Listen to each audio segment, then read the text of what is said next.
నమస్కారం ఘంటారావానికి స్వాగతం ముందుగా ప్రధానాంశాలు పురుషోత్తపట్నం ఎత్తిపోతలకు నేడే భూమి పూజ ఏడాదిలోగా పూర్తి చేస్తామని ప్రభుత్వం భరోసా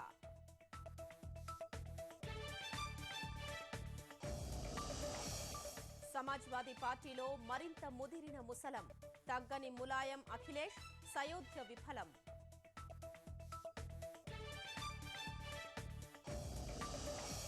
పెద్ద నోట్ల రద్దు నష్టాలు భర్తీ చేయండి ఉద్దీపన చర్యలు ప్రకటించాలంటున్న రాష్ట్రాలు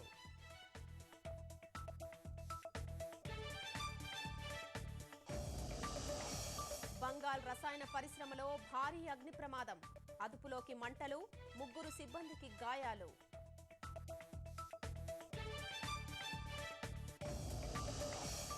కెప్టెన్సీకి గుడ్ బై ఆటగాడిగా కొనసాగనున్న Dhoni all time great captain గా క్రీడా నిపుణుల వర్ణన